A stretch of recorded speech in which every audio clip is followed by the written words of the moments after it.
Bom dia mais uma vez, gente. Tudo bem? Tudo bem? Então tá bom. Não sei, né? A pessoa não responde, né? O pastor Guilherme falando difícil aí, basicamente a gente vai conversar hoje sobre trabalho. Aí você vai fazer, trabalho de segunda a sábado, e aí tem que vir para a igreja e falar de trabalho de novo. Eita, ficou bagunçado aqui? Ah, não, aqui está certinho. A gente vai falar sobre trabalho hoje, mas a ideia é pensar como que a nossa fé se relaciona com as nossas tarefas, com as nossas funções fora daqui. E pergunta que não quer calar, você já pensou sobre isso alguma vez? Em termos bem formais, de sentar, pensar, refletir sobre o trabalho, como é que seu trabalho glorifica a Deus? Será que o trabalho é só um mal necessário? Tem que trabalhar, tem que pagar dívida, tem que pagar as contas, não é?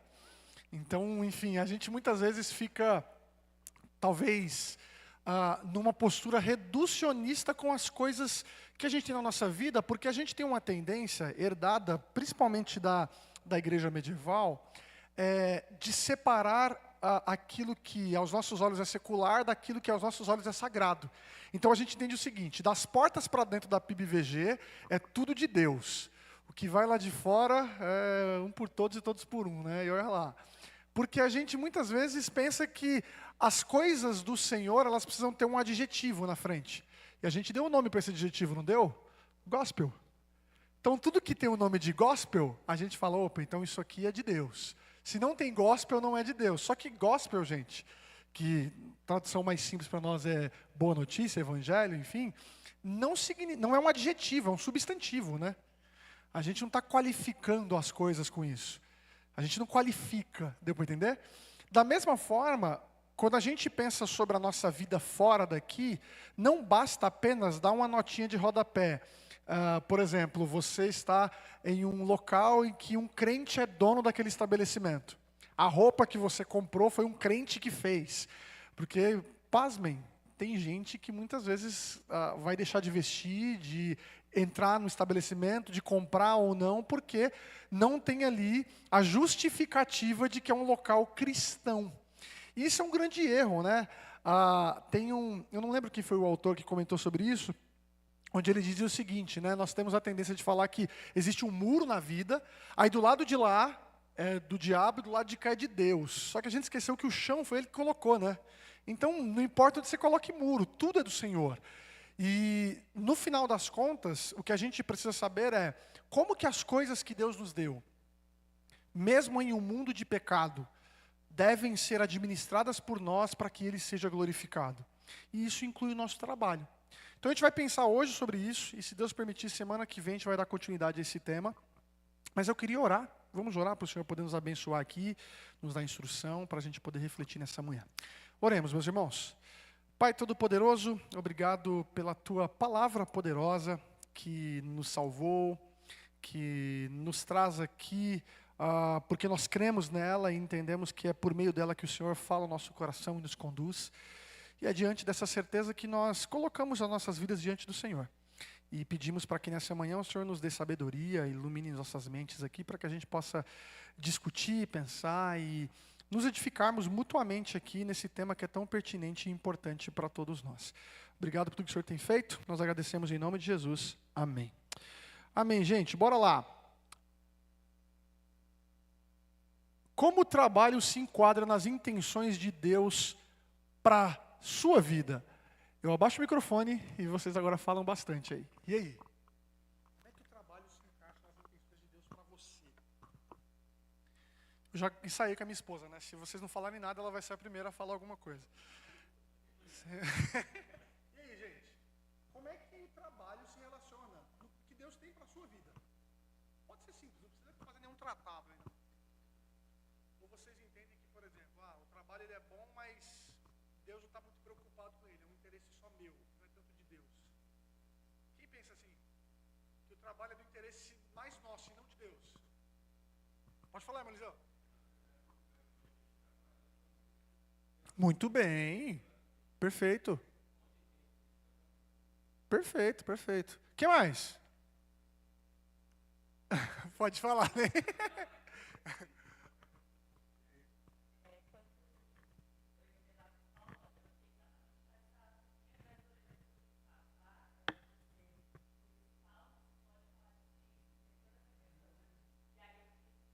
Excelente tensão.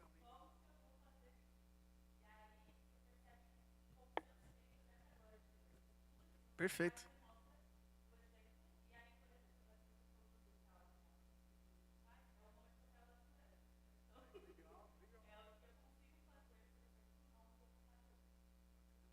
Quem mais, gente? Daqui 5 minutos vocês vão esquentar, eu tenho certeza, mas vamos lá. Não, nada disso, imagina. E aí? Pode falar, irmão Luizão, vamos lá.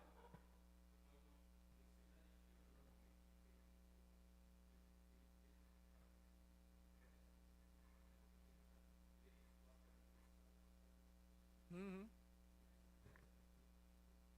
Sim.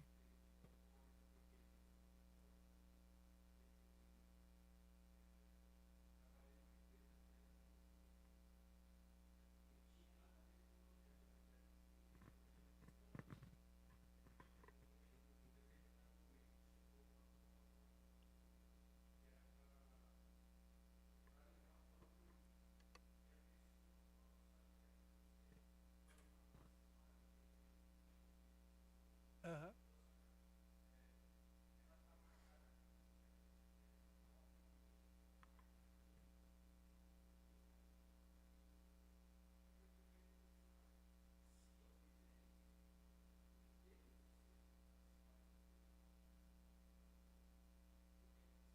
Aham.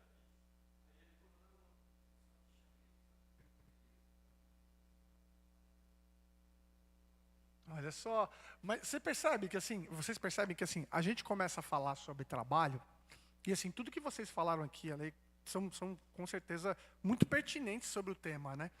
Mas, querendo ou não, vocês estão bem que no mesmo, vamos pensar, na mesma posição ali, pensando em termos de testemunho, em termos de santidade e etc. Só que tem um ponto importante que a gente tem que considerar, que esse autor aqui, ó, vocês conseguem ver? Conseguem, né? Eu vou ler para vocês aqui, e acho que é bem autoexplicativo, mas esse autor, o David Platt, ele é um missionário, um missiólogo, né? Estuda muito sobre missões, tal, tem alguns livros dele muito legais aqui em português. Ele vai dizer o seguinte sobre esse tema: se as pessoas que eu pastoreio trabalharem 40 horas por semana, por 40 anos de suas vidas, isso significa que elas empregarão mais do que 80 mil horas em seu emprego durante sua vida toda. Essas horas nem mesmo incluem as milhares de horas que elas gastam na escola se preparando para o trabalho, nem as milhares a mais que elas gastam nos carros, aviões e trens indo para o trabalho. Consequentemente, uma das nossas maiores necessidades na igreja é uma compreensão de como o trabalho diário, de acordo com a palavra de Deus, está ligado ao supremo propósito de Deus no mundo. Pausa. O que o autor está querendo colocar para nós? Primeiro, ele está querendo levantar a importância que é para o crente pensar sobre o trabalho. E a primeira razão é porque, pelo menos, vou chutar aqui, talvez 70% da sua vida você vai gastar trabalhando. Faz um exercício aí, gente. Quem trabalha 8 horas por dia, e se você trabalha talvez no fim de semana, mais umas 6 horinhas ali, 4, 5 horinhas ali, você vai gastar praticamente todos os dias, de segunda a sexta, sei lá, das 8 às 5 da tarde trabalhando. Aí qual que é o roteiro? Você vai para casa, dependendo de qual seja o trajeto, você vai chegar um pouco mais tarde em casa, o que você vai fazer? Você vai tomar um banho, comer alguma coisa, passar uma horinha com a sua família ali e vai dormir para no outro dia acontecer a mesma coisa. E aí, sabe o que é curioso? A gente, muitas vezes, não mensura isso, mas talvez você tenha mais tempo com as pessoas fora da sua casa do que com as pessoas da sua casa. Você tem mais comunhão, né, no sentido de estar ali junto, de partilhar a vida, de conversar e etc, tal, com as pessoas que são do seu ambiente de trabalho, do que talvez seus filhos, seu cônjuge, irmãos, irmãs, etc. Por quê? Porque na dinâmica da vida que nós temos hoje, o tempo que nós dedicamos ao nosso trabalho, ele acaba sendo muito maior do que o tempo que nós temos, muitas vezes, para a nossa própria vida pessoal. E aí, existe só uma exceção disso, né, que é o famoso herdeiro, né? Se você é herdeiro, então tudo bem, você não vai ter esse horário das 8 às 5 para trabalhar. Você trabalha lá de tarde e vai saber se trabalha ainda, né? Mas quando a gente pensa sobre esse tema, e qualquer outro tema, e aí vai a minha dica para os irmãos aqui, qualquer assunto que venha, mesmo qualquer assunto, sexualidade, trabalho, finanças, qualquer assunto, é sempre necessário que a gente se pergunte o que a Bíblia diz. Porém, a gente sabe que a Bíblia não fala de tudo, certo? Pelo menos não diretamente. Mas o que a Bíblia proporciona para mim e para você como filhos de Deus? Ela proporciona para nós uma maneira de enxergar a própria vida a partir dela. De modo que, por mais que a gente não tenha coisas específicas como respostas às nossas demandas, nós temos princípios que vão nortear os diversos contextos da nossa existência, da nossa vida. Ou seja, a gente precisa compreender qual que é o propósito de Deus para a vida humana, muito antes até de a gente responder as questões específicas que a gente levanta. E isso se enquadra também no trabalho. A gente não tem aqui um mandamento específico que diz assim, ó, você trabalhará 5x2, né? E não tem isso. A gente tem os princípios.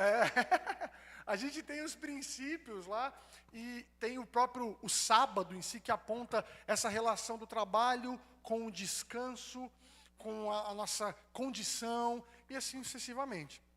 Mas sabe o que é curioso? E aí eu quero trazer alguns pulguinhas atrás da orelha para vocês aí. Por que a gente precisa descansar, gente? Porque a gente não é robô? O que mais? Vamos lá, parece óbvia a minha pergunta, né? Parece óbvia, né? Por que a gente tem que descansar? Por causa da energia, né? O que mais? O corpo precisa de um descanso, né? Legal. Só que olha só, Deus descansou. E aí? Deus descansou. Deus estava sem energia? Deus estava cansado? Mas somos imagem e semelhança, tá? Somos imagem e semelhança. Mas, o que eu quero chegar como ponto para vocês é pensar que, assim, até mesmo a maneira como a gente lida com o descanso, a conclusão que nós temos, ela é refém do mau entendimento que a gente tem de trabalho. Porque a gente entende que o descanso só é necessário porque tem trabalho. Como se o descanso fosse apenas o suprir de algo que a gente teve de desgaste, para aí depois poder voltar a trabalhar. Então é como se o descanso fosse em função do trabalho. Deu para entender o problema que a gente está levantando? E por que isso é errado? Porque Deus trabalhou e Ele descansou, mas não porque Ele estava cansado. A própria Gênesis fala isso para nós, lembram? Que Deus, depois de criar todas as coisas, Ele descansou do seu trabalho. E aí quando a gente vai para o Êxodo, em Deuteronômio, quando começa a referenciar a prática do sábado, o Moisés sempre redige dizendo que o sábado que eles praticam, ele tem uma perspectiva presente, mas ela está ancorada em Gênesis, no descanso de Deus. Olha só, o descanso que nós temos, o descanso que estava na lei, o sábado ali, não foi algo que veio do nada, ele veio a partir de um modelo. Que modelo esse? O próprio Deus descansando no início de tudo. O que é mais curioso ainda, gente? É que quando Jesus chega na história, Ele diz que Ele é o Senhor do sábado. Ele é o Senhor do descanso. A gente vê isso lá em Mateus 12. Só que antes de Mateus 12 vem Mateus 11. E Mateus 11 diz o quê? Vinde a mim todos que estão cansados e sobrecarregados. Tem uma ideia da ligação dos dois capítulos ali, mostrando que Jesus, Ele veio justamente trazer um descanso para nós, que não necessariamente está relacionado com o físico em si. É algo bem mais profundo que isso. Só que onde eu quero chegar com tudo isso, a gente vai tentar, essa vai ser a minha proposta, tentar unir todas essas coisas que a gente falou aqui e propor mais algumas coisas de reflexão para os irmãos aqui. Mas o ponto fundamental, a gente vai partir de Gênesis, tudo tem que começar de lá. Todos os temas, assuntos e problemas têm que começar de lá. Porque é lá que a gente vai entender por que nós fomos criados e para que nós fomos criados. E aí, a gente tem aqui, como o nosso trabalho se encaixa na história. Que história? Na história bíblica, na história da humanidade. E a gente tem um texto aqui que é o texto de Gênesis 2:15. Vamos abrir lá rapidinho? Está aqui na tela, mas até para a gente ficar mais alinhado com o contexto.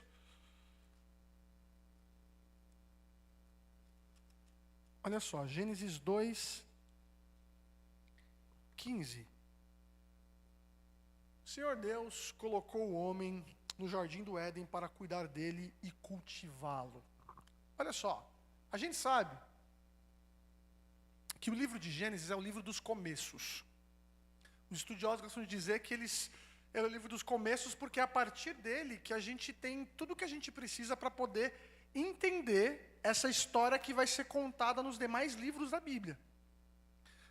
Acredito todo mundo que gosta de série, de filme. Você gosta de assistir filme, alguma série de TV, enfim. Sabe aquela sensação horrível de você chegar em um filme depois dos 20 minutos? E até você se situar quem que é vilão, quem que é herói, quem que é o quê, você fica perdido, porque você perdeu o começo.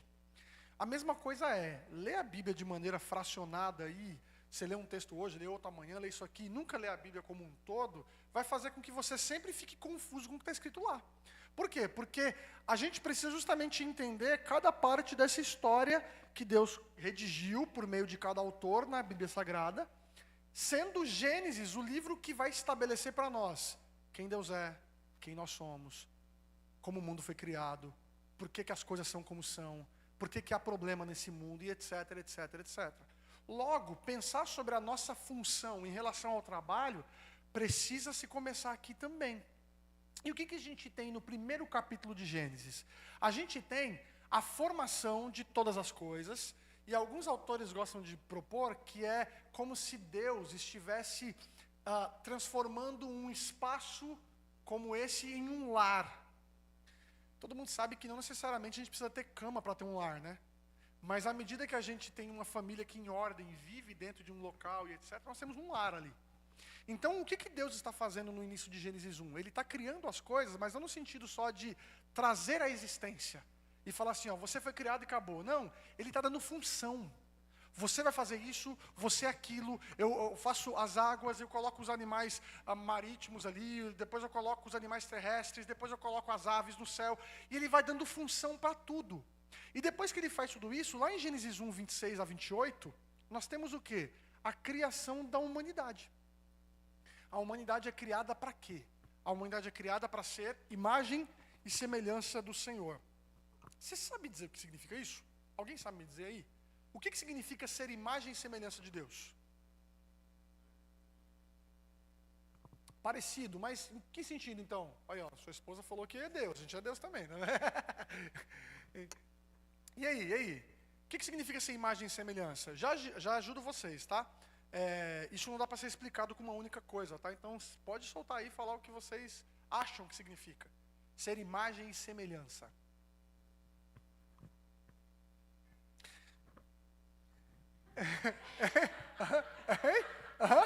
Seríamos ter também, eu vamos acho lá. que não dá para explicar, né? Mas a mesma mente, né, de Deus, de Cristo, né?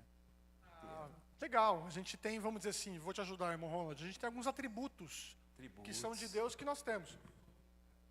A sistemática está em dia aí, olha, é isso aí. Os atributos comunicáveis, o que é isso? São as características do caráter do Senhor que podem ser também replicadas, se eu posso dizer assim, ou expressadas por nós. Deus ama, nós podemos amar. Só que é o seguinte, Deus é o todo-poderoso, nós não somos todos poderosos. Deus é onisciente, nós não somos oniscientes. Então esses são os atributos que Deus não comunica a nós. Mas é mais que isso ainda. Ser imagem e semelhança não é só isso não. O que mais? Alguém se arrisca? Assim, como imagem e semelhança, né? Legal. Eu acho que desde o princípio, né? Você vai ver que ele é o início, no sentido, o início, porque ele não tem fim, ele é infinito. Mas fala no início porque, na realidade,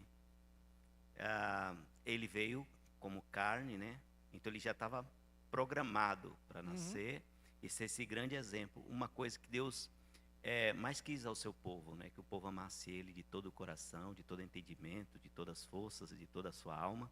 E então o ser humano não foi capaz para oferecer a Deus aquilo que o Filho ofereceu por nós, para nós podermos olharmos agora na perspectiva de Deus como imagem e semelhança, na pessoa do seu Filho amado, Jesus Cristo. Irmão Raí, você está muito certo de pensar que assim, Cristo é um modelo de imagem e semelhança, mas você não falou o que é, entendeu? Ele é o nosso modelo, perfeito. É o nosso modelo. E ele vem para fazer o que a gente não fez, você está certíssimo. Mas o que é ser imagem e semelhança? O que é ser isso? Esse é o ponto. Não, que isso, meu irmão? Você vai dar pergunta? Você tem que dar resposta para mim. Você vai dar pergunta. Estou entendendo. Eu vou te dar 3 perguntas de brincadeira. Como ser imagem e semelhança de Deus, sendo que você, quando você se olha no espelho, você acha defeitos? Você não gosta do seu cabelo, você não gosta da sua sobrancelha, você Mas não você- gosta do seu corpo. Mas você não concorda que isso Não, talvez... peraí. Peraí. Aí, Ainda, vamos lá. aí eu te pergunto, como que você pode amar ao seu próximo, sendo que você não ama a si mesmo? Como ser essa imagem de Deus, sendo que você vive numa sociedade que te cobra muito por posicionamentos, por posturas? Ai, porque agora eu tenho que ser assim, agora eu tenho que ser assado. Aí é difícil você caminhar nessa linha na Então, sociedade que a gente vive hoje. Eu até entendo você colocar isso, mas o grande ponto é o seguinte, você está fazendo o contraponto com o quê? Porque a gente tem que saber o que é, para poder, então, invalidar o que não é. O que é Então, essa imagem? O que é ser imagem e semelhança de Deus? Boa pergunta, né? Exatamente. Porque assim, ó É difícil. Ó, eu Não, eu como mãe, eu nunca colocaria meu filho numa cruz por causa de outra pessoa. Ponto. Aí eu já não sou imagem e semelhança de Deus. Então, mas você está percebendo que você está pressupondo uma coisa, que assim, você já está entendendo que assim, ser imagem e semelhança de Deus é amar como Deus só, mas não é esse o ponto, por mais que esteja implícito isso. Sabe qual que é uma dificuldade que a gente tem, todos nós? E isso é natural da nossa própria experiência como igreja, não aqui, mas em todo lugar. A gente tem uma grande tendência de muitas vezes já ir definindo as coisas sem ir para a Bíblia primeiro. Vamos ler o texto de Gênesis 1, verso 26 a 28. Porque é o texto que fala sobre a imagem e semelhança e é o principal texto para a gente poder definir isso. Por mais que ele não dê todas as respostas, ele vai dar para nós algumas coisas bem mais claras a respeito disso. Primeiro, Deus criou tudo até o verso 25, certo? Está tudo criado. Só que não tem o homem ali. E aí no verso 26 o texto diz assim: então disse Deus, façamos o homem à nossa imagem conforme a nossa semelhança. Aí o que ele diz depois? Olha o verbo depois, gente. Domine ele sobre os peixes do mar, sobre as aves do céu, sobre os grandes animais da toda a terra e sobre todos os pequenos animais que se movem rente ao chão. Aí ele volta.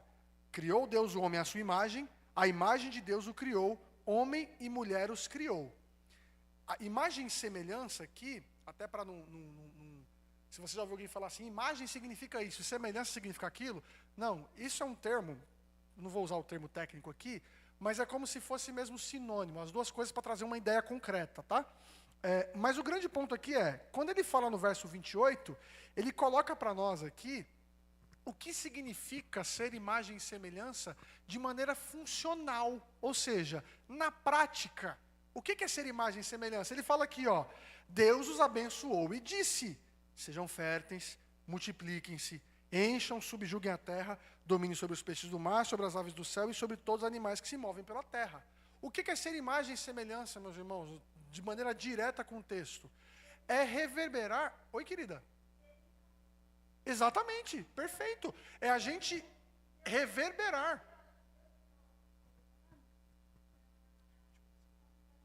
Para nós cuidarmos de tudo que ele fez. Excelente, é isso aí, essa é a resposta.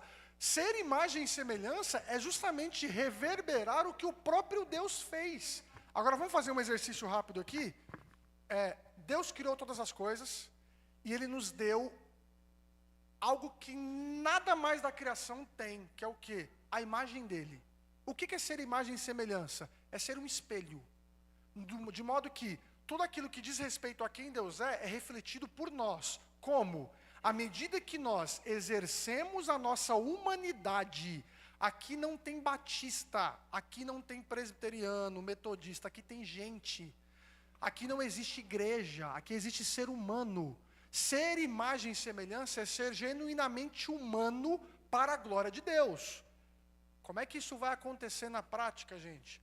À medida que a gente faz isso que o verso 15 do capítulo 2 nos ensina aqui, cuida e cultiva do jardim. Sabe por quê? Na hierarquia do Éden, você tem Deus como o grande e supremo rei que criou todas as coisas. Você tem toda a criação e você tem o ser humano como uma espécie de mordomo, um corregente. Ele é aquele que tem autoridade sobre tudo, exceto sobre Deus.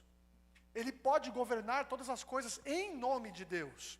O que é curioso é que alguns estudiosos, ao analisar o texto de Gênesis, começam a perceber que as linguagens de imagem, de semelhança, de Deus habitando no meio ali, é uma linguagem parecida com a linguagem dos templos que os deuses pagãos tinham.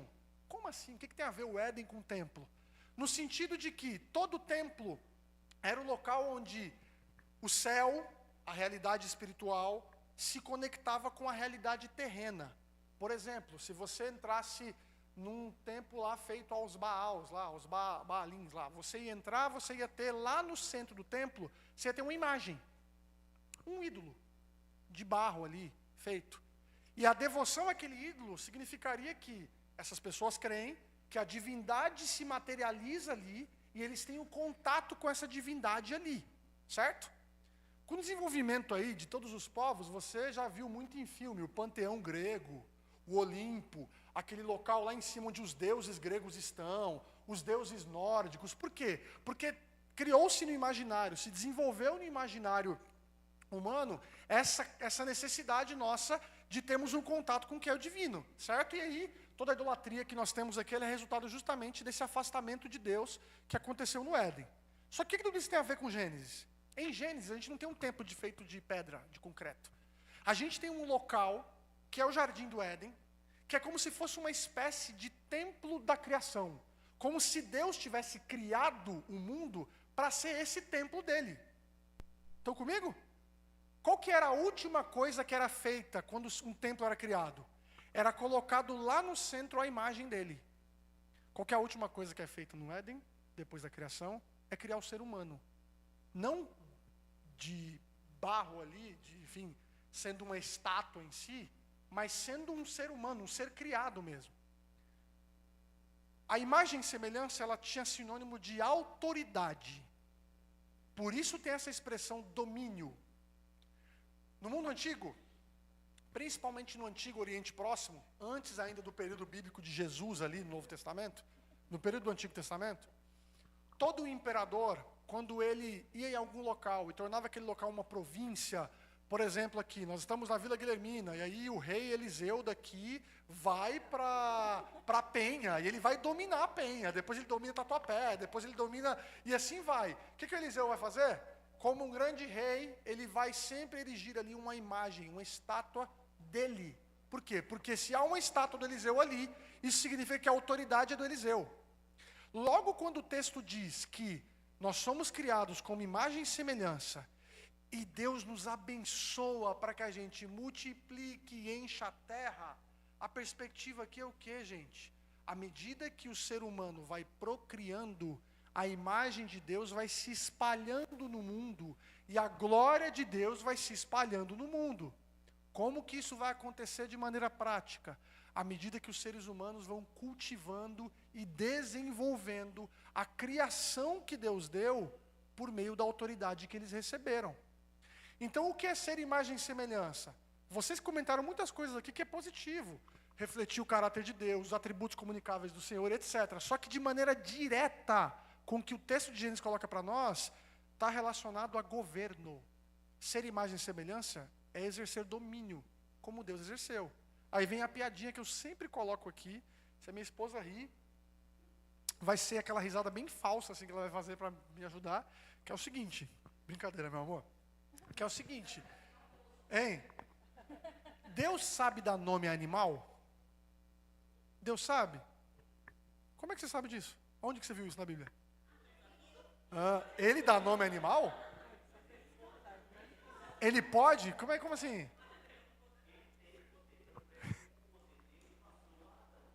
Tá vendo? Então, mas calma.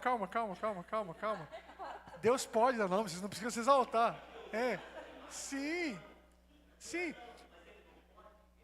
Não, mas tudo bem, eu fiz uma brincadeira. É uma brincadeira. Ei, o pessoal se exaltou, é uma brincadeira. Não. Sim, por favor.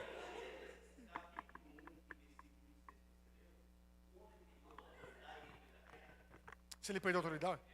Não. Eu vou te mostrar, segura aí, eu vou te mostrar que não. Segura. Não, mas segura. Eu vou te mostrar que não, mas segura aí. Primeiro ponto. A brincadeirinha de Deus dar nome a animal ou não é justamente por isso. Para quem conhece a Bíblia, sabe que quem deu o nome aos animais foi Adão. Mas por que Adão fez isso? A gente pensa... Oi? Então, mas você percebe que a gente pensa apenas em termos de regra? A gente não pensa em termos de propósito, função. Quem é que dá nome às coisas no capítulo 1, gente? Quem que dá nome às coisas no capítulo 1? É o próprio Deus. Dar nome é dar função, certo? Quando vai no capítulo 2, quem é criado à imagem e semelhança de Deus vai fazer a mesma coisa que Deus fez. Vai dar nome aos animais, porque ele foi colocado ali para cultivar o jardim. Quando a mulher é formada, o que ele vira e fala para a mulher? Essa é carne, é minha carne, ossos dos meus ossos, aquela coisa. Depois, mais para frente, vai dar um nome para ela também. Ou seja, o exercício do domínio da autoridade, ele está acontecendo. E aí, vamos voltar para o ponto aqui, eu já entro no ponto que o Rai colocou para nós aqui. O que tudo isso tem o que tudo isso tem a ver com trabalho aqui? Porque justamente o que está acontecendo no Éden é que o trabalho, ele faz parte da sua vocação em ser humano. Trabalhar não é uma consequência do pecado. Porque a gente pensa que a gente tem que trabalhar porque, enfim, o mundo está em pecado, é por isso que a gente tem que trabalhar. Não.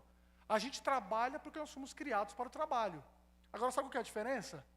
O trabalho é um propósito bom da parte de Deus, o suor não. Faz sentido? Pegou? O trabalho faz parte do propósito de Deus, o suor não. Porque o suor é consequência do pecado. É por causa do pecado que a gente sofre, não é?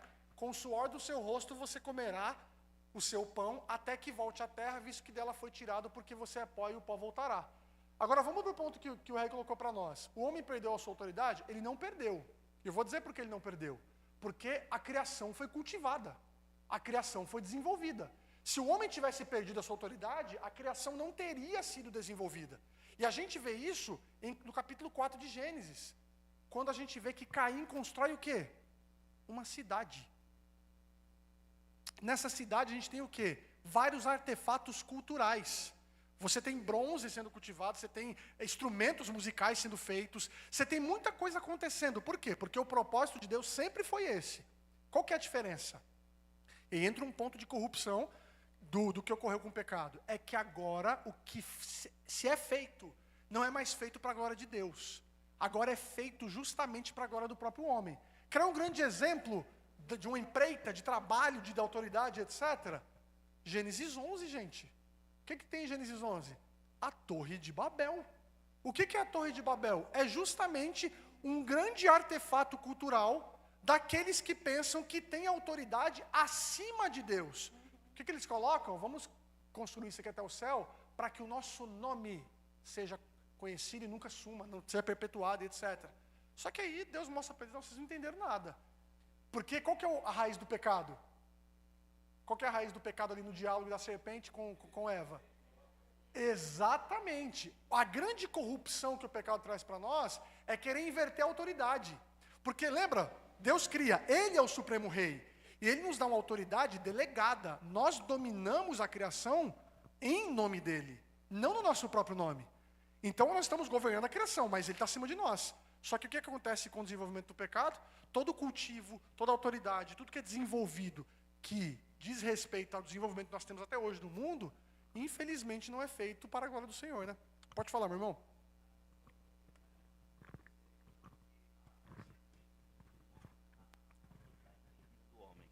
O homem perdeu a autoridade, porque ele era eterno.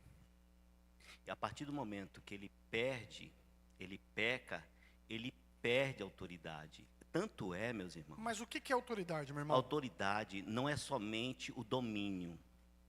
Autoridade, para você ter uma ideia, vou relacionar um pai de família.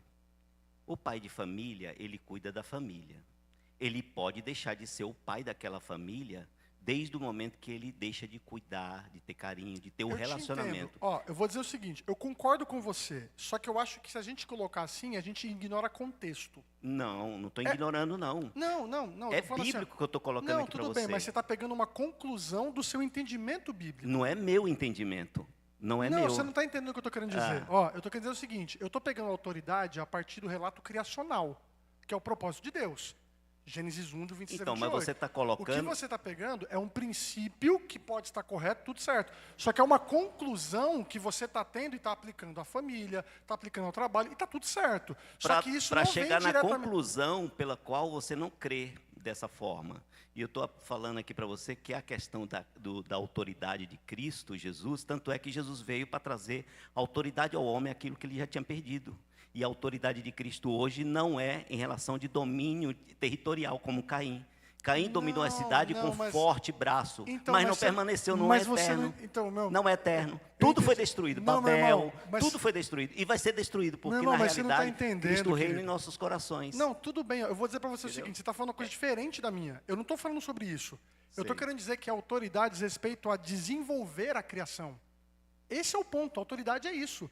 Por que nós desenvolvemos? Porque a gente foi chamado para cuidar e cultivar do jardim. Ponto. Agora, o que se desenvolve, se é feito para a glória de Deus ou não, isso vai de acordo com o pecado. Por causa do pecado, nós não desenvolvemos as coisas para a glória de Deus. O que diz no Salmo 8? O Salmo 8 diz que nós fomos coroados de glória.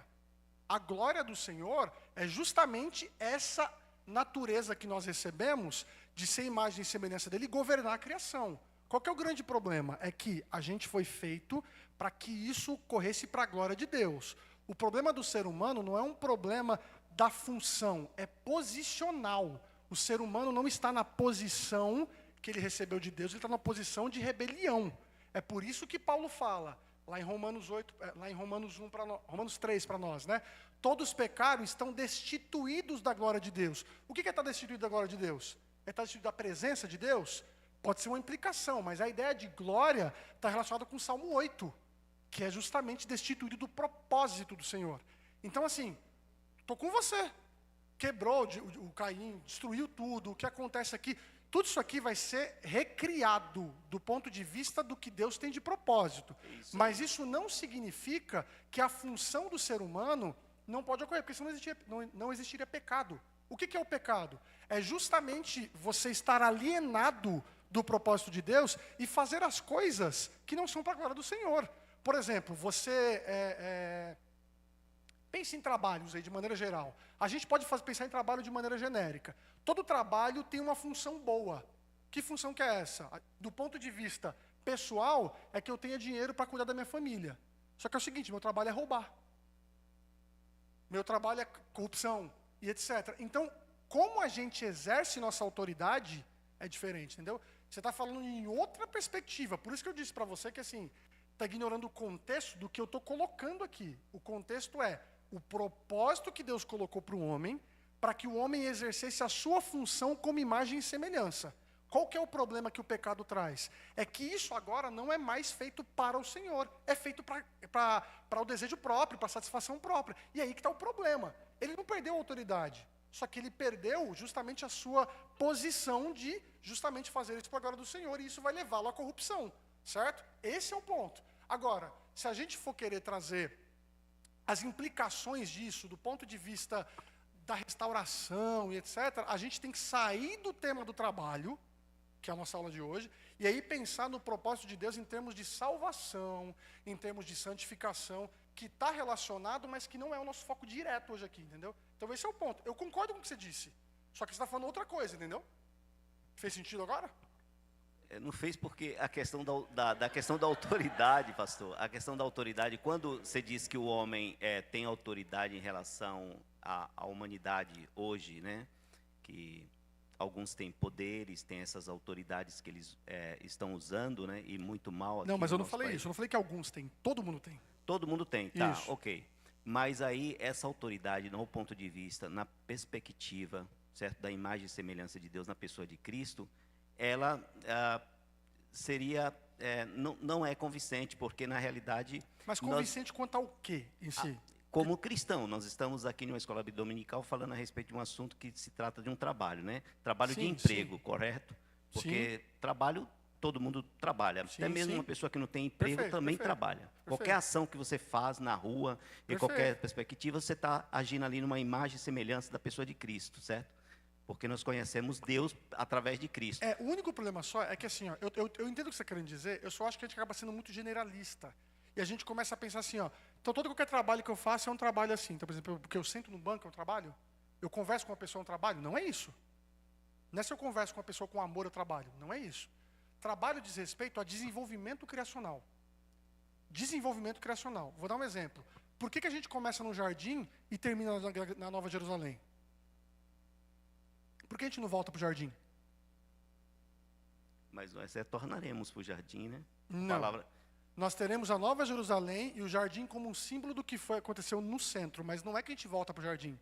A grande Jerusalém é justamente o desenvolvimento criacional. Deus está interessado com a cidade. Por quê? Porque a cidade sempre foi propósito de Deus. O que fala? Sempre foi propósito de Deus. Sim. Em Hebreus 11, Hebreus 12, fala o que? Abraão viu a grande cidade. Mas vai haver o jardim lá e a árvore da Tudo vida. bem, não, tudo bem, beleza, legal, mas assim, Tá ele é escrito em simbólico. Apocalipse. Mas ele é simbólico, ele não é um fim em si mesmo. Ele não é ele sozinho. Porque a ideia é que, no final, haverá uma criação cultivada, no sentido de desenvolvida. Quem pensa que, por exemplo, a gente vai, quando Cristo voltar, a gente vai voltar todo mundo para o Éden. Não, a gente não vai voltar Não é para o Éden, é para a cidade de exatamente. Jerusalém. E o que significa isso? A Nova Jerusalém. Significa que o propósito de Deus, de por meio dos seres humanos, desenvolver a criação, vai se cumprir. Ponto. Agora, qual que é o X da questão que você está falando em relação a Jesus? Em Hebreus capítulo 1 e capítulo 2, nós temos o quê? A pessoa de Cristo como novo representante da humanidade que tem autoridade ali. Só que qual que é a ideia ali? É a ideia justamente que é por ele agora, que é restaurada para nós a nossa condição, para que a gente faça as coisas para a glória de Deus e anseie agora para o grande dia em que nós teremos tudo resolvido em termos de viver para a glória do Senhor, sem corrupção, sem pecado, sem nada. Só que uma coisa não anula a outra, entendeu? Você está querendo colocar que o que você está falando é diferente do meu, mas não é. Não é diferente, você está falando um complemento, entendeu? O ponto que eu estou querendo colocar aqui para todos nós é que trabalhar está relacionado a um aspecto, eu não queria usar essa palavra, mas acho que é pertinente aqui, está relacionado ao aspecto da criatividade humana. Não do ponto de vista que nós criamos as coisas do nada, mas que nós desenvolvemos as coisas. O próprio ato nosso de trabalhar faz parte justamente do exercício de domínio. Por exemplo, quantas profissões existem hoje? Quantas profissões existiam no começo? Quantas funções tinham no mundo? Quantas necessidades nós vamos tendo à medida que a humanidade vai se desenvolvendo? Então, por exemplo, antigamente a gente falava por telefone aqui, hoje a gente fala por mensagem. Isso é desenvolvimento criacional e isso glorifica a Deus. Esse é o ponto. O ponto de Gênesis 1 é que a autoridade que está relacionada ao domínio do ser humano sobre a criação é no sentido de que ele governa a criação. Para quê? Esse é o ponto. Para que ele possa refletir a imagem e semelhança de Deus. Como? Fazendo com que a criação se desenvolva. Qual que é o problema? Por causa do pecado, isso agora se torna um fardo. Porque a gente faz as coisas para a nossa própria glória, mas ainda assim, a criação ela é ingrata. É por isso que o homem tinha fartura, só que depois do pecado, o que o texto fala como punição? Que agora a terra vai se voltar contra ele. Só que isso não impediu que cidades fossem desenvolvidas, que a humanidade fosse desenvolvida, que a gente não tivesse mais aqui agora, né, sem energia, sem luz. Tudo isso diz respeito à cultivação da criação. Esse é o domínio de Gênesis 1. Ponto. Entendeu? Que aí é o que é retomado no Salmo 8. Agora sim, o que você está falando sobre a gente perder... Porque assim, aí você me corrija se eu estiver falando errado o que você disse, tá? De que a gente perdeu o domínio do ponto de vista de fazer as coisas que agradam a Deus, porque você colocou aqui, nós estamos aqui como crentes, buscando aquilo que vai ser para a nossa vida como crentes. Eu concordo com você. Só que aí, usar a palavra domínio não faz sentido, porque senão a gente tinha perdido o governo da criação, as coisas não se desenvolveriam mais. Esse é o ponto, entendeu? Então assim, eu não sei se você entendeu ou concorda, mas assim, eu concordo com você. Agora não sei se você concorda comigo, mas é isso. Não, vamos, bora, seguimos. Acho que um exemplo, não sei, em relação eu vi uma reportagem, agora eu não lembro se é no Japão, Tóquio, e se em Nova York também eles estão começando a fazer isso. Por causa das inundações do clima, né? Muita chuva, tempestade.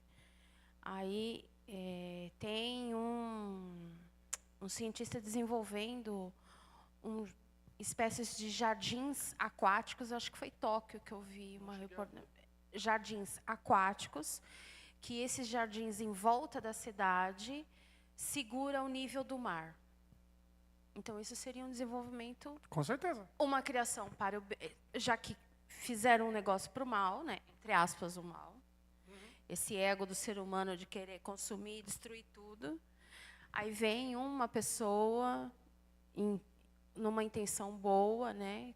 Para segurar o nível do mar, ele cria esse jardim que segura o nível do mar. Isso seria uma criação para o bem. Sim.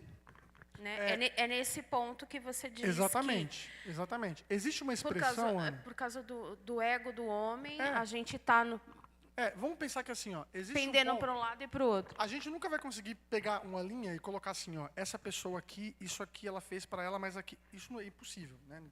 Só que o grande ponto é o seguinte: existe uma expressão na teologia que é a graça comum. Já ouviram falar nisso? O que significa graça comum? Essa é uma expressão que foi muito desenvolvida por um estadista e teólogo e tudo mais, chamado Abraham Kuyper, na Holanda, né, onde ele desenvolve isso aí para dizer que é o seguinte: vamos dizer que a definição é basicamente que toda boa dádiva, tudo que é bom, pode vir tanto de um ímpio como de um crente.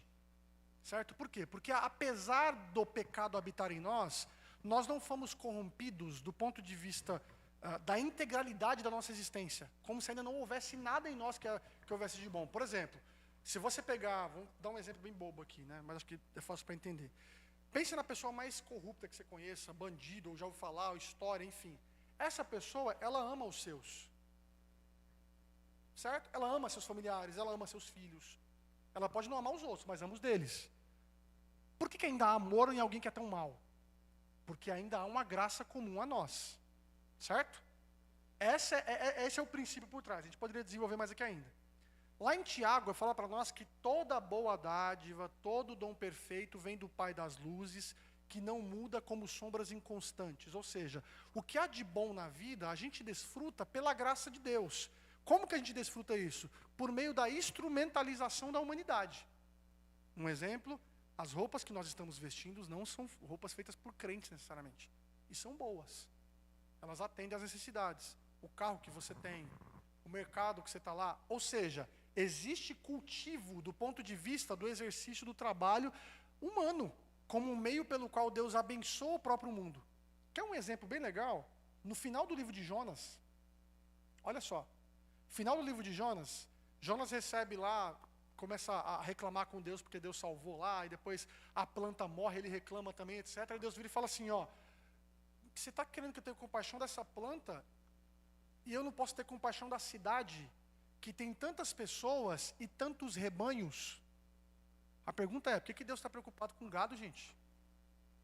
Qual que é o objetivo disso?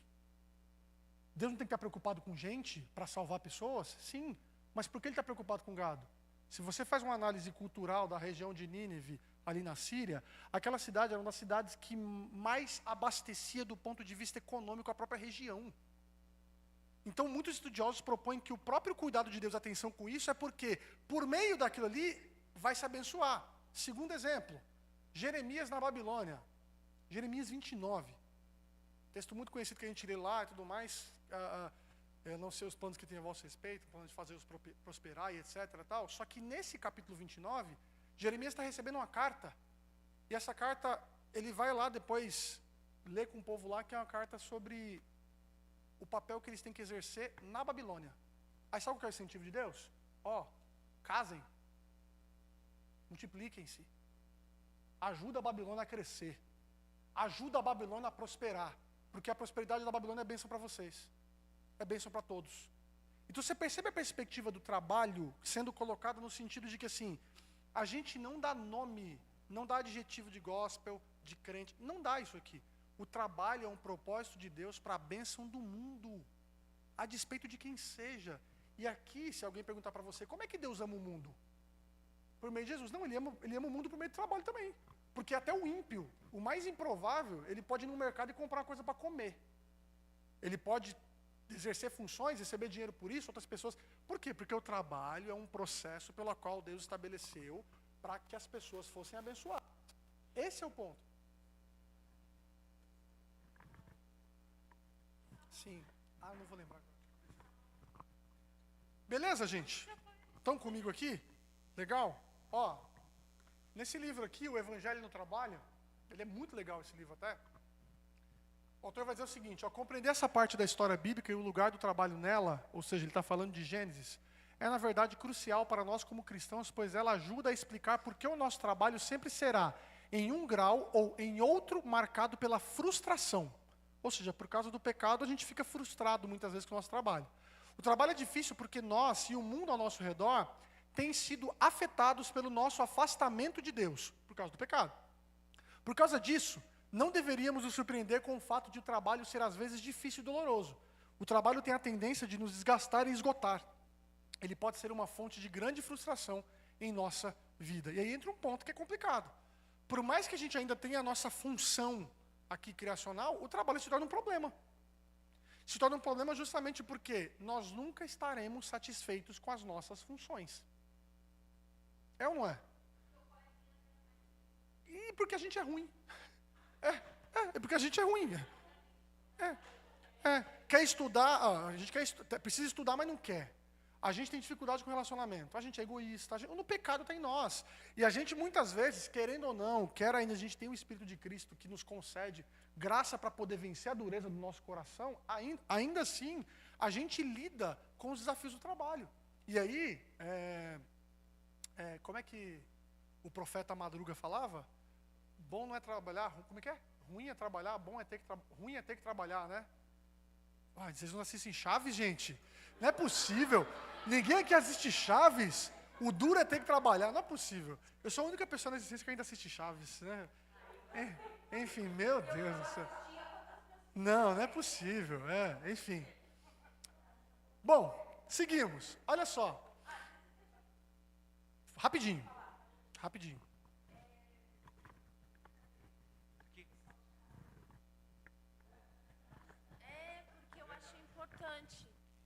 Assim, quando eu voltei para onde eu trabalho hoje, eu voltei, me colocaram numa sala e eu não tinha um contato com o PABX. Beleza. Aí, num certo momento, a moça que ficava no PABX, né, assim, digamos assim,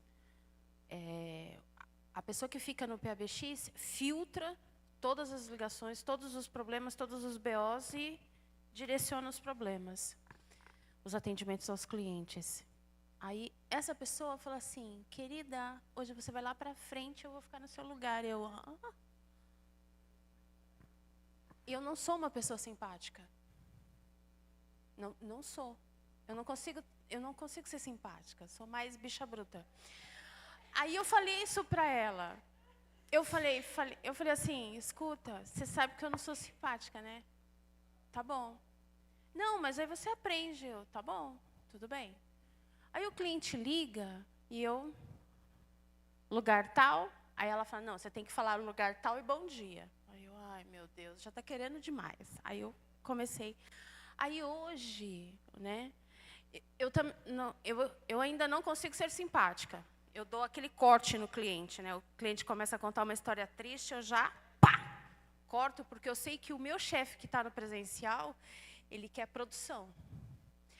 Aí, hoje eu entendo que... Hoje eu faço isso com o pé nas costas.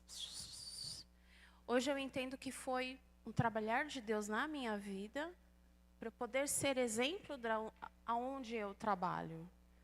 Que mesmo que esse trabalho me consuma muito, eu ali dentro eu tenho que ser exemplo. Então, às vezes, o meu chefe fala assim, eu não quero atender esse cliente, fala isso. Vou mentir. Eu falo, fulano, eu não vou falar isso. Vou falar que você está ocupada. Eu vou falar a verdade, mas com outras palavras. Ele, tá bom. Aí hoje eu já sei que ele não vai atender o cliente, então eu já corto. Então hoje eu estou um pouco mais simpática. Mas eu tenho o meu trabalho... Eu tenho o meu trabalho como exemplo de testemunho. E isso eu tenho que fazer da melhor forma. Legal, legal. Eu acho que todos nós, querendo ou não, acho que tem alguma experiência de lidar com a tensão da sua própria piedade em relação ao que tem de expectativa de um chefe, alguma coisa. Eu já tive experiências com isso já, difíceis, assim, né, a ponto de colocar o emprego meio que na balança ali, justamente por você fazer algo que, enfim, geralmente é isso, né, mentir no telefone, falar, enfim. Exato, é complicado. Mas, ó, gente, ó, vou finalizar nossa aula pensando algumas coisas aqui com vocês que eu acho que acabam sendo dois extremos que a gente precisa evitar quando a gente pensa em trabalho do ponto de vista da fé. Deus criou o trabalho como um meio para que a gente pudesse abençoar o mundo e glorificar o nome dele. O pecado vem, corrompe isso e agora a gente não faz as coisas mais para a bênção do mundo, mas para interesse próprio, para a glória própria. A partir daqui, mesmo com o Espírito de Deus, nós lidamos com o desafio de ainda colocar o trabalho no lugar correto em termos de motivação, de interesse, de como que a gente está fazendo. Porque a gente pode ser muitas vezes genérico do ponto de vista de falar, a gente está fazendo as coisas para a glória de Deus, mas o que isso significa em termos práticos? Porque em termos práticos se evidencia se Deus está sendo glorificado ou não, certo? E aí um primeiro ponto é justamente quando a gente supervaloriza o trabalho. Porque todo mundo conhece aqui os workaholics, né? Os que vivem a vida para o trabalho, tudo é trabalho, trabalho, trabalho. Quando a gente dá atenção além do que é o propósito do trabalho do que ele foi criado, a gente vai justamente partir para essas 4 negligências aí. Primeiramente, a gente negligencia o Senhor. Isso por quê? Porque a tendência de querer trabalhar muito é muitas vezes por querer ter sucesso. Sucesso é um problema? Não. Só que como a gente quer adquirir sucesso, os processos para isso, pode se tornar um problema. E mais do que isso, para o nosso coração, pode se tornar uma orientação corrupta, de modo que a gente negligencie a confiança no próprio Deus e passe a confiar no próprio braço. Se eu tiver tantos diplomas e tiver tantas horas de trabalho, eu vou ter tanto de dinheiro, e tanto de dinheiro vai ser resultar na bênção para minha casa, isso aqui. Só que a gente confunde bênção com o quê? Com enriquecimento, talvez essa não seja a palavra, porque enriquecer não é um problema, mas a gente coloca o dinheiro no centro em si. Eu sempre gosto de dizer, vocês não precisam concordar comigo, que não é pecado ser rico, mas é pecado querer ser rico. Por que querer ser rico para quê? Dizer que é para abençoar as pessoas, você pode abençoar as pessoas sem ter dinheiro, gente, sabe? E querer ter dinheiro é uma coisa, mas querer ser rico é um problema, porque a gente começa a colocar o dinheiro como um alvo em si mesmo, como um ponto ali. Agora, você querer ter a bênção suficiente e necessária para que você abençoe sua casa, para que você... É diferente, sabe? Agora, óbvio, por N circunstâncias lícitas e íntegras e coerentes com a sua fé, você pode viver uma vida próspera, etc. Mas a gente pode correr esse risco aí, ó, de negligenciar o Senhor. Segundo, negligenciar a própria família. É quando a gente passa a trabalhar e a gente quer trabalhar para que a família seja abençoada, a gente se esquece dela, né? É irônico isso. A gente quer trabalhar para a família e esquece da família, certo? A igreja.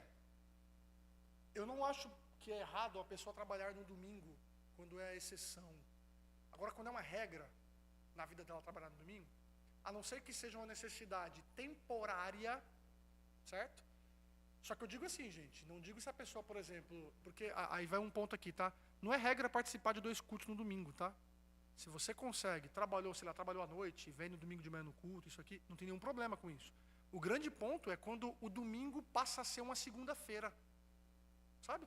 É aquela pessoa que não tem mais fim de semana. Ela trabalha 8 horas por dia no domingo. Aí não vai no culto de manhã, não vai no culto, não participa de mais nada. E aí na semana, esquece. Então a igreja começa a sofrer também. Por quê? Porque o trabalho se torna um fim em si mesmo. E por último, a saúde, né? Quantos casos de burnout que a gente tem tido aí, de pessoas que estão sofrendo justamente por quê? Porque não souberam dosar e entender o limite da sua própria vida em termos do quanto ela se dedica nas suas funções. Então, tudo isso aqui, do ponto de vista da história bíblica, é devido à corrupção do pecado. A gente só tem esses desafios aqui, essa questão disfuncional quanto aos nossos relacionamentos uns com os outros, com Deus, com a gente mesmo, com a igreja, tudo isso por causa do pecado. Então, a supervalorização do trabalho, ela vai levar você à corrupção. O trabalho tem que estar no devido lugar. Entretanto, a gente também não pode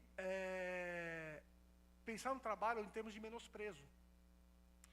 Tem um vídeo que eu assisti ontem com a Juliana, que era um empreendedor versus 30 demitidos. Era isso, né? É um vídeo que está rodando aí, gente. Assistam depois. Preparem o estômago e o coração, porque é vergonha alheia dos demitidos conversando com o empreendedor e as justificativas que eles querem colocar para ser contra os empreendedores. Eles tomam uma aula do empreendedor, em termos de educação, de tanta coisa assim e tal. Mas o que mais me chamou a atenção foi que um rapaz virou e falou assim, ele falou, olha, eu estou trabalhando lá, mas eu já percebi que eu não tenho que dar o meu melhor, não. Eu vou fazer o mínimo sempre, onde eu estiver. Porque eu nunca vou ser valorizado, então eu já faço o mínimo mesmo. Aí o empreendedor vira para ele e fala assim, cara, eu fico com pena de você, com todo respeito, porque se você está fazendo o mínimo, você está preocupado com você mesmo. Não é com uma empresa, assim, tá? Beleza, a empresa te demite, depois contrata outra pessoa. Agora, você mesmo ter essa postura é ruim para você. E aqui, a gente tem duas maneiras em que a gente demonstra a compreensão errada do trabalho quando a gente menospreza o trabalho. A primeira é quando a gente alimenta o ideal antibíblico de preguiça. E é dessa forma que a gente alimenta. Ah, não, eu faço o mínimo ali. Eu nem faço, porque sabe aqueles discursos? Meu patrão ganha demais. Meu patrão ganha 10 vezes mais do que eu vou ficar me dedicando muito para ele ganhar mais. Cara, isso demonstra uma ignorância tremenda. E, ao mesmo tempo, também, uma visão a respeito de si mesma que acaba você mesmo se diminuindo, né? Só que, em contrapartida, tem um ponto importante que os crentes falam, que é ali, ó, glorificar a ideia antibíblica de aposentadoria. Quem aqui pensa que a nova criação é o resort do Neymar? Porque todo mundo pensa, né? Que quando a gente estiver no novo céu e nova terra, a gente vai estar lá, na lancha, comendo do bom e do melhor, desfrutando, como se estar com Jesus fosse traduzir isso. A gente vai viver todo mundo passivão, dirigir. Não é isso, gente. O trabalho continuará sendo um propósito nosso no novo céu e nova terra. Nós continuaremos exercendo nossas funções, não como as daqui, porque tem muitas que não vão ter mais. Por exemplo, pastor. Pastor não faz sentido nenhum, vocês vão ter Jesus lá. Coitado de mim e do Guilherme, né? Vocês vão ter Jesus lá, não dá para competir, não. Louvor, mas tem os anjos que fazem melhor que nós também, né? Tem as igrejas boas que tocam louvor aí, a gente não vai conseguir fazer, não. Mas assim, existem outras funções, por quê? Porque a gente tem uma visão da nova criação, que é essa visão mais etérea, né? Em que a gente vai estar igual o Gasparzinho, com as asinhas, pulando de nuvem em nuvem, tocando harpa.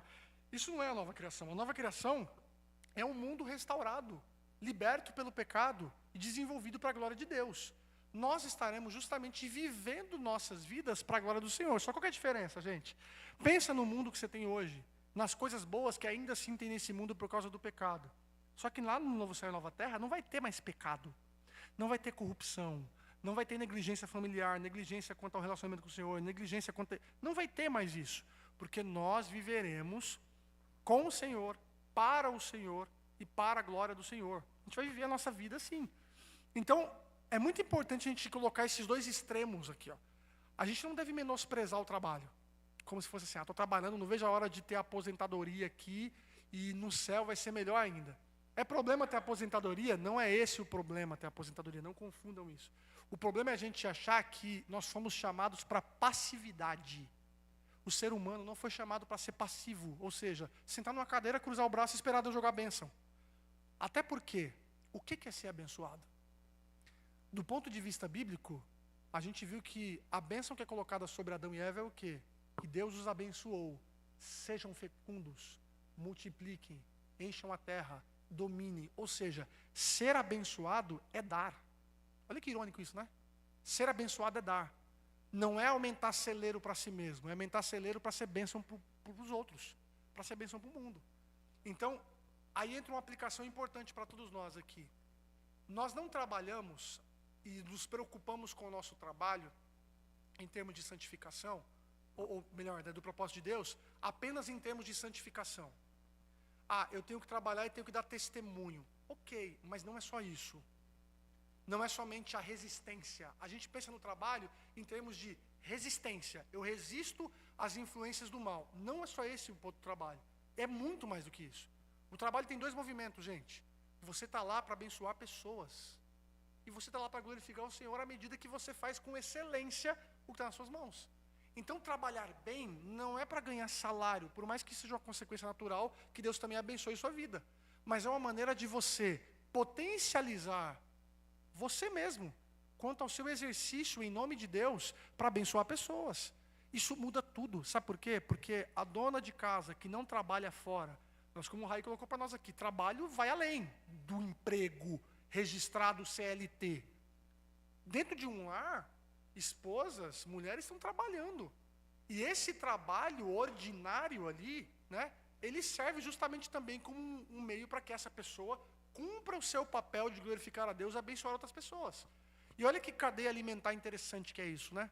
Porque a mãe que abençoa o lar, ela abençoa o marido, que estará bem para abençoar pessoas no trabalho dele, e aquelas pessoas que receberão aquela bênção vão abençoar outras, assim por diante.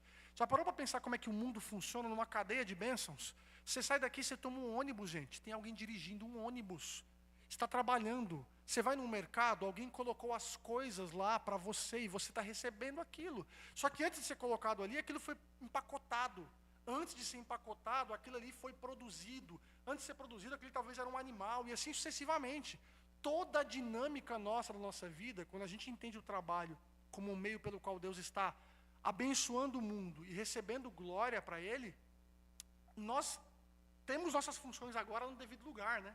Obviamente, quem não tem o Espírito de Cristo, quem não tem a Cristo, como nós colocamos aqui, por mais que ainda esteja abençoando pessoas, vai estar fazendo aquilo em alguma medida para interesse próprio. E por interesse próprio, se torna algo corrompido.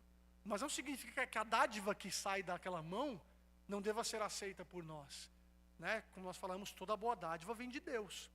As bênçãos que nós recebemos têm que ser motivo de gratidão ao Senhor, que apesar do pecado que habita no ímpio, que habita em nós, que habita no mundo, ainda assim nós conseguimos desfrutar de coisas boas. Essa é uma convicção que a gente tem que ter muito importante quanto ao trabalho para nós. E aí, um texto-chave para isso, que para nós como crentes muda tudo, é o texto de Colossenses 3, aonde... que foi? Colossenses 3, onde a gente tem justamente Paulo aplicando uma visão cristã, ou seja, a obra de Cristo ao relacionamento de um funcionário com um patrão, naquele contexto de um escravo com o Senhor, onde ele vai dizer o seguinte: escravos, obedeçam em tudo a seus senhores terrenos, não somente para agradar aos homens quando eles estão observando, mas com sinceridade de coração, pelo fato de vocês temerem ao Senhor. Então aqui, cabe para todos nós que somos funcionários. Nós não fazemos as nossas coisas porque as pessoas estão vendo. Quando um crente faz isso, ele evidencia a falta de integridade de fé que ele tem. A fé dessa pessoa está se esfarelando na mão dela. O grande ponto é que todo funcionário é chamado para fazer as coisas na função dele, não porque o patrão necessariamente pede, por mais que ele peça e você tenha que fazer, mas é porque você tem um Senhor maior para isso. Paulo continua dizendo: tudo que fizerem, façam de todo o coração como para o Senhor e não para os homens, sabendo que receberão do Senhor a recompensa da herança. É a Cristo, o Senhor, que vocês estão servindo. E aqui isso muda tudo, gente. No final das contas, a gente não trabalha para o nosso patrão, a gente trabalha para Jesus. A gente não está lá no direito, é na administração, é na contabilidade, é na fonoaudiologia, é na escola, não importa. O que nós fazemos, quando a gente tem uma perspectiva de que o trabalho é um meio de Deus ser glorificado, das pessoas serem abençoadas, além dos nossos chefes em si, nós trabalhamos acima de tudo para o Senhor. E isso muda tudo, gente. A gente trabalha para o Rei. Isso muda tudo para nós. O trabalho é importante, isso ninguém discute. Mas trabalhar para o Rei é mais importante. Essa compreensão fornece tanto a motivação diária para o nosso trabalho, quanto as respostas práticas para algumas situações difíceis com as quais nós deparamos no mercado de trabalho. E mais do que isso, ela coloca o trabalho em seu devido lugar, cheio de significado e propósito, mas não em competição com aquele para quem o trabalho é feito em primeiro lugar. Nós trabalhamos, e isso é importante, mas acima de tudo isso é importante porque é feito para o Rei Jesus. Aí você pergunta assim: eu tenho um chefe insuportável, como é que eu lido? Você trabalha para Cristo, cara. Isso é a motivação que você precisa para suportar o chefe difícil. Eu tenho dificuldades de relacionamento com as pessoas do meu trabalho. Você trabalha para Cristo, e é por causa dele que você se submete a isso. Eu tenho um lugar de tensão. Ou seja, muitas implicações. Lembra que eu comecei a aula dizendo que a gente não tem resposta para tudo. Você não vai ter na Bíblia um texto prescrito assim, olha, quando uma pessoa puxar o seu tapete no trabalho, você não tem isso. Só que você tem princípios de integridade e mais ainda de perspectiva quanto ao que está glorificando a Cristo ou não. A preocupação nossa quanto ao que acontece no nosso trabalho, que foge do nosso controle, a gente delega à providência, gente.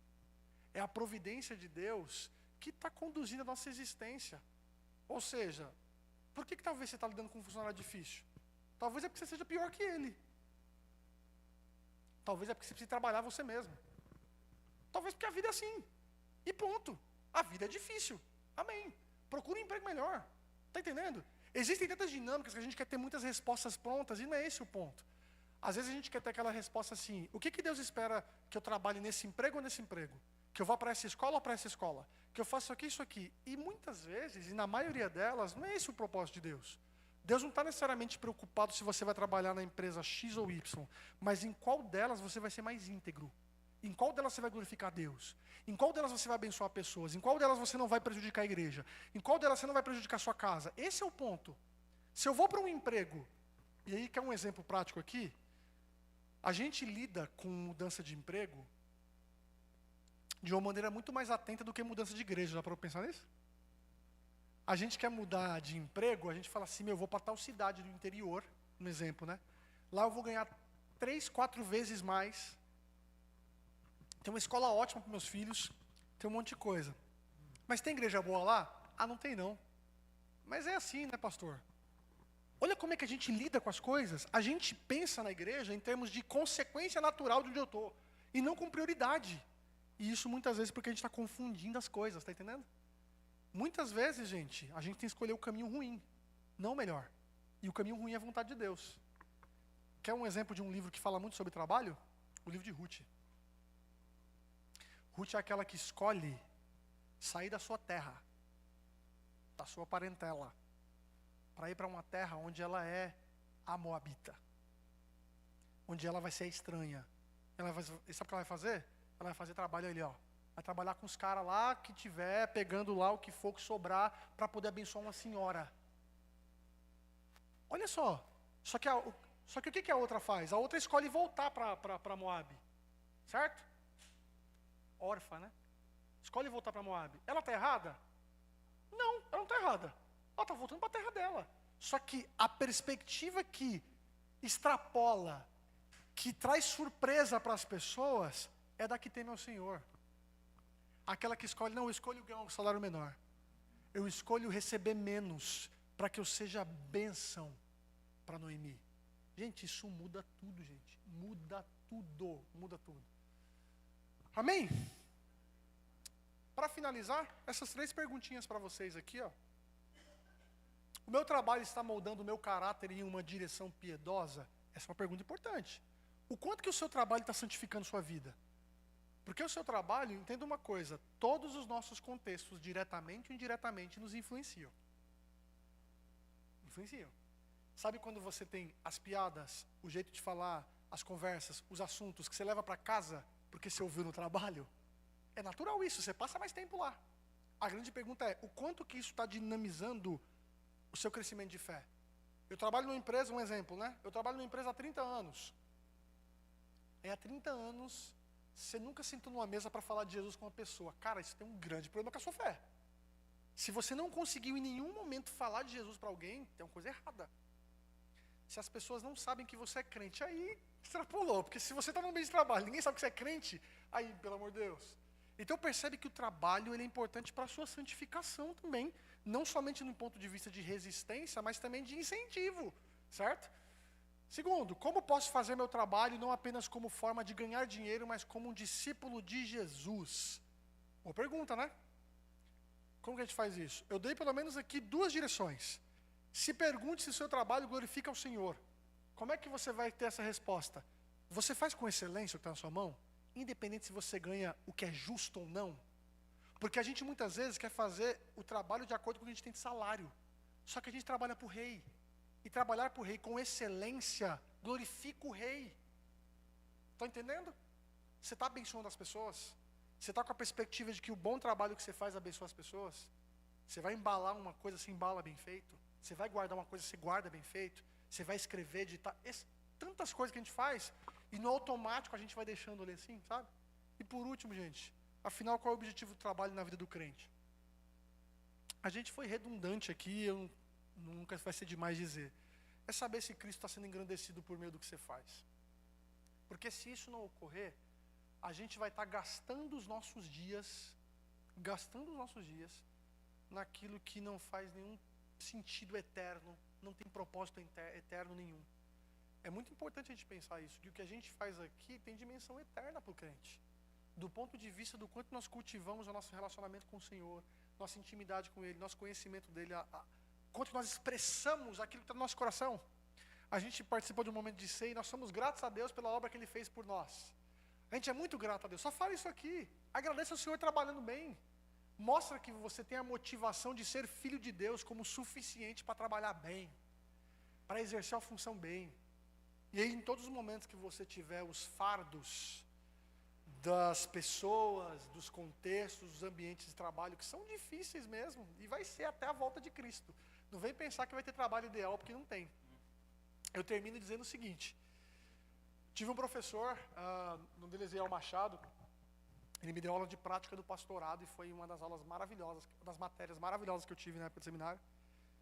E ele falava o seguinte, né, que Deus não coloca a gente em cenários ideais, Deus nos coloca em cenários reais. Leva para casa isso aí. Não idealize o seu trabalho, não idealize o trabalho perfeito, ele não existe.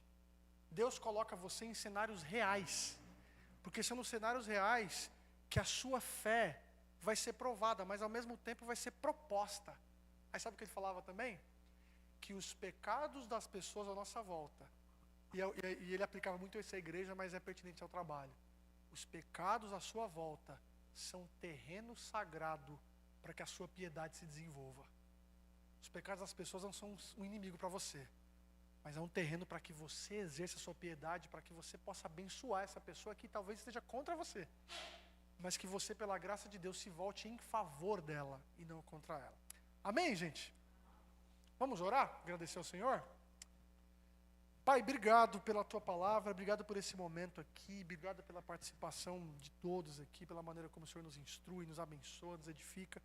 Nós louvamos ao Senhor, ó Pai, por saber que temos o trabalho em nossas mãos, para que ele seja também uma maneira de engrandecer o Teu santo nome, de abençoar pessoas, de sermos verdadeiros filhos de Deus, que vivem assim como Jesus viveu, de maneira íntegra, de maneira sábia, de maneira santa, propositiva, aliviando fardos, aliviando demandas, sendo bênção onde estivermos.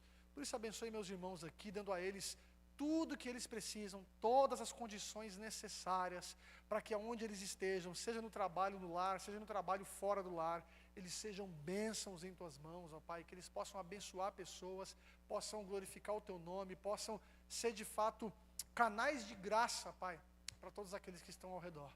Nós oramos, agradecendo ao Senhor pela Tua palavra e pela Tua vontade realizada em nós, em nome de Jesus. Amém. Amém. Deus abençoe, meus irmãos.